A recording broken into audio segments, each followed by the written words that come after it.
চাপানোতর ছুটকো জটিলতা কাটিয়ে বৃহস্পতিবার রাতের অন্ধকারেই শুরু হয়ে গেল দেউচা পাচামিতে খনন কাজ।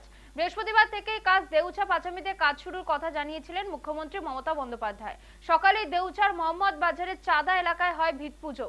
তবে দিনভর বিক্ষিপ্ত অশান্তি লেগেই থাকে। দেউচা পাচামি থেকে কয়লা নয়, প্রথমে উত্তোলন করা হবে ব্যাসল্ট। সেই মতোই রাতের অন্ধকারে মাটি কাটা শুরু করলো জেসিবি। এদিন খনন কাজ শুরুর সময় উপস্থিত ছিলেন জেলা শাসক। নিরাপত্তার বিষয়টি মাথায় রেখে উপস্থিত ছিলেন পুলিশ সুপারও। বৃহস্পতিবার সকালে কাজ শুরুর উদ্যোগ দেখে স্থানীয় আদিবাসীদের একাংশ বিক্ষোভ দেখাতে থাকেন সেখানে।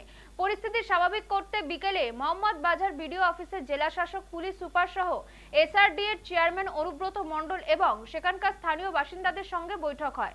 জেলা প্রশাসনের হস্তক্ষেপে উত্তেজক কোনো পরিস্থিতি ঘটেনি। দেউচা পাচামি প্রায় 12,000 বর্গ কিলোমিটার জায়গার মধ্যে 30% এলাকায় প্রাথমিক খনিমুখ খুলে খনন কার্য চালানো হবে। বাকি 70% এলাকা ভূগর্ভস্থ খনন এবং গ্যাসিফিকেশনের মাধ্যমে উৎপাদন প্রক্রিয়া চালানো হবে।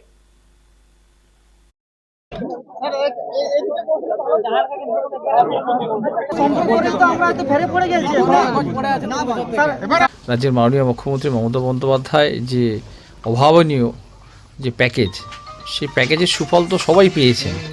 আর আমাদের এই মানুষজন যারা বলছেন যে ল্যান্ড রিলেটেড কিছু ইস্যুস আছে, সেগুলো রিজলভ করার জন্য আমরা এলাম। আমরা আবার করে বসলাম তাদের সাথে এবং আমরা আবার ফিরে গিয়ে আমরা ফুল ফ্লেজেডলি যে খনন সেটা আমরা কিন্তু আবার শুরু করলাম। যাদের প্রবলেম ছিল সবাইকে ডাকা হলো, সবার সঙ্গে বসেই সবার যে ইস্যুগুলো ছিল সেটা মিটিয়ে দেওয়া হলো। তারপরে এসে আমরা এখানে আমাদের যে পিডিসিএল বা যে কোম্পানি করছে ওটা মেশিন নিয়ে এসে এখানে বেসিক কাজ করে গেছে। কাজ এখানে আমাদের স্মুথলি পিসফুলি হয়েছে। সব ঠিক আছে,